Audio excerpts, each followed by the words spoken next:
Hello friends, welcome to my channel. আজকে আমি data আলু দিয়ে মাছের পাতলা ঝোল রান্নার রেসিপি নিয়ে এসেছি। ডাটা আলুর ঝোল কম বেশি সবাই রান্না করে থাকেন, তবে এইভাবে একবার রান্না করে খেয়ে দেখবেন, পাংশে ভাব লাগবে না আর এর স্বাদ হবে অসাধারণ। তাহলে চলুন দেখে নিই ডাটা আলু দিয়ে মাছের ঝোলটা আমি কিভাবে রান্না করব। প্রথমে গ্যাস অন করে কড়াইয়ের মধ্যে দিয়ে দিলাম সাদা তেল। তেল গরম হয়ে গেলে লবণ হলুদ দিয়ে মাখিয়ে নেওয়া মাছের পেটিগুলি দিয়ে দিচ্ছি। এইখানে আমি 5 টুকরো পেটি মাছ নিয়েছি। আপনারা চাইলে যে কোনো ধরনের বড় মাছের টুকরো দিয়ে রান্নাটা করে নিতে পারেন। উল্টে পাল্টে মাছের টুকরোগুলিকে ভেজে নেওয়ার পর এখন আমি এইগুলিকে নামিয়ে নিচ্ছি।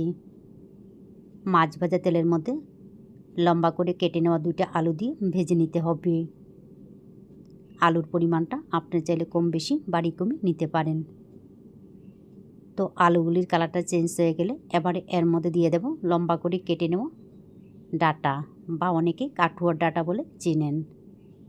তো ডাটাগুলিকে ছিলে এইভাবে লম্বা করে কেটে নিয়েছি। এরপর এর মধ্যে হলুদ লবণ দিয়ে এগুলিকে আবারও ভেজে নিতে হবে। তবে ডাটা দেওয়ার পর বেশি সময় নিয়ে ভেজে নিতে হবে না। ডাটার কাঁচা গন্ধ চলে যাওয়া পর্যন্ত 3 থেকে 4 মিনিট ভেজে নিলেই হয়ে যাবে। তো এইগুলিকে আবারও ভেজে নেওয়ার পর এখন আমি এইগুলিকে নামিয়ে নিচ্ছি। আবারও দিয়ে দিচ্ছি সর্ষের তেল। তেল গরম হয়ে গেলে ফোড়নের মধ্যে দিয়ে দিলাম মেথি ফোড়ন। মেথি ফোড়নের পরিবর্তে জিরা ফোড়নও কিন্তু ব্যবহার করতে পারেন। তো ফোড়নের কালারটা চেঞ্জ হয়ে গেলে এবারে এর মধ্যে দিয়ে দেব আদা কাঁচা লঙ্কা বাটা। এইখানে আমি 1/2 ইঞ্চি আদা 4টা কাঁচা লঙ্কা একসঙ্গে বেটে নিয়েছি। দিয়ে দিলাম মিডিয়াম সাইজের একটা পেঁয়াজ পেস্ট। দিয়ে দিচ্ছি হলুদের গুঁড়া, মরিচের গুঁড়া, জিরার গুঁড়া। ঝালটা নিজেদের পছন্দ মতো দিয়ে দেবেন। এখন এইগুলির কাঁচা গন্ধ চলে যাওয়া পর্যন্ত মশলাগুলিকে ভালোভাবে কষিয়ে নিতে হবে। যেহেতু এর মধ্যে পেঁয়াজ বাটা দেওয়া আছে, তাই মশলাগুলিকে ভালোভাবে কষিয়ে নিতে হবে, না হলে মশলার কাঁচা গন্ধ থাকলে ভালো লাগবে না। তো মশলাগুলিকে ভালোভাবে কষিয়ে নেওয়ার পর এর মধ্যে দিয়ে দিলাম ভেজে নেওয়া আলু, ডাটা, লম্বা করে কেটে নেওয়া একটা টমেটো, দিয়ে দিলাম পরিমাণ মতো লবণ। এইগুলিকে আবারও মিশিয়ে নেওয়ার পর কম আঁচে ঢাকনা দিয়ে কষিয়ে নেব।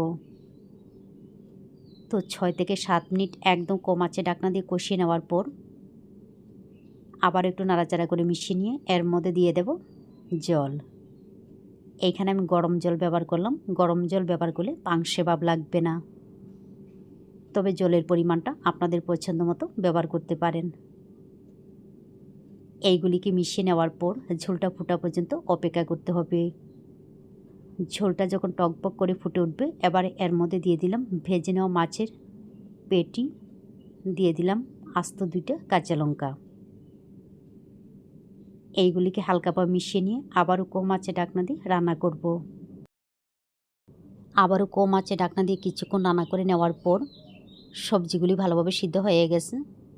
টমেটোগুলি একদম গলে যাবে না, এইভাবেই থাকবে। এইভাবে থাকলেই হালকা গরমে ভালো লাগে।